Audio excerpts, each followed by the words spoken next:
What's up, everybody? Filip 1201 here, guys, back at it again with another quick video. So, as you guys probably saw in FC 26 today, the Ultimate Gauntlet has gotten released. So, for those that don't know what it is basically a new game mode that EA is bringing out where you are forced to use different teams in every single game that you play. So, basically, let's say you use a team and a bench for one game, you cannot use any of those players again in the Gauntlet.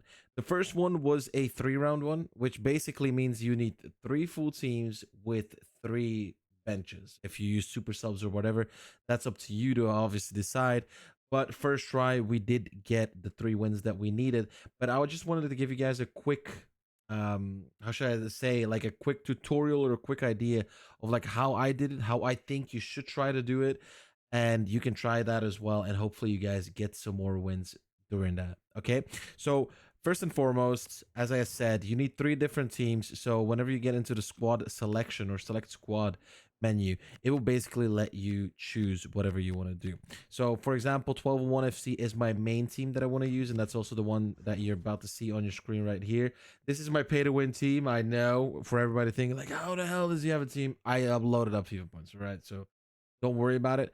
But basically, you want to make yourself 3 different teams. So I just made a B and a C so I can know like, okay, those you need, or those teams you will need. So for example, me, I did the Pepe SBC, I did the objectives to get this cornerstones card and whatever. And you basically want to make 3 different teams. All right, the bench, who you put on the bench isn't really that important, but let's say you're really dependable of your super subs, maybe keep your best super subs for later on. Why I say that, I believe that in the first round, obviously, you're gonna have the easiest matchup. Why? The cups have actually been very, very light for me recently, or not recently, but compared to last year. I feel like last year, whenever I would hop in a cup, I would be playing against elite people, and it would just absolutely be horrible. Like I would hate it playing the cup. But this year, it's actually not been that bad, at least for me. I'm currently in Division 3. I feel like I'm playing people that are under my division or under my skill rating. So I do feel like it's a little bit easier this year, but this is basically how I did it for the cup. Since winning every single game is so damn important, I basically started off with my worst team, and I considered this my worst team of the 3. You guys might be saying like, "Oh my god, you consider this your worst team? This is better than my best team." But yeah, for the time being, just work with me here. I do believe this is my worst team that I had, that I was able to put together. I would definitely recommend, do not experiment with too many formations. Use whatever you're used to. All right, I play a 4-4-2, very simple setup. Advanced forwards up front, inside forwards are my wingers. My center mids, the left one is a holding one, the right one is a box to box one. You can swap that around the way you want, and then defense is basically like all just balanced and defend, or balanced and fullback and balance on the fullbacks, and then balance and defend obviously on the center backs, or whatever it's called. It doesn't really matter, but just use your own tactics, what you're used to. But definitely make 3 different teams, where the first one is your worst one, the second one is your mid team, and then the third one is obviously your best team. You basically want to be keeping your best team for last. That's definitely what I want to like advise you guys. Definitely use your best team for last. That way, you're gonna come up against somebody in the final. I believe at least that's the way that it works. But that's definitely like the experience that I had as well. Okay, in the final, I came up against somebody that was worse than my second opponent. I get that, but logically, you would think it is that way, right? But that's just what I wanted to tell you guys. For those that are still in the video and are still watching, if you want to see my custom tactics, I will make a separate video on this saying like the custom tactics that I'm using.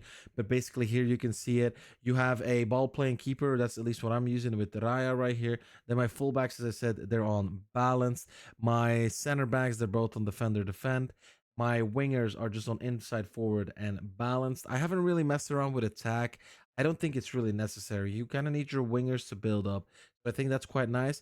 Then your center mids, you want to have it on holding and box to box. One, you want to just have run up and down the field constantly. He's going to be tired, so definitely make sure, well, he or she, definitely make sure you have a super sub ready for them. The left one, it depends of how much you pull them forward. It depends.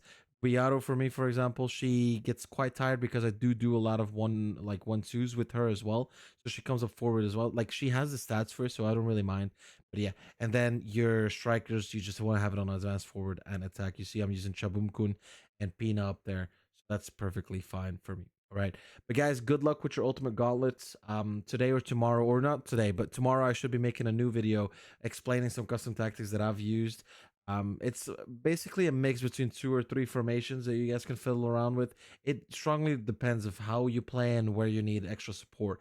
I'm not gonna lie, the 4-4-2 that I'm using, it is very nice in attack, but the problem is in defending. If you get caught on a counter attack, like the guy that you're playing against intercepts the ball and they just send a counter, you're kind of screwed. So definitely do keep that in mind. But thank you so much for watching today's video. I hope this helped you guys out. I'll be making more videos just like this, just to help you guys out. Doesn't matter what rivals rank you are, doesn't matter what rank you usually get. I think I just have some inputs that. All right, but take it easy. Have a great rest of your days, and I'll see you guys in the next one.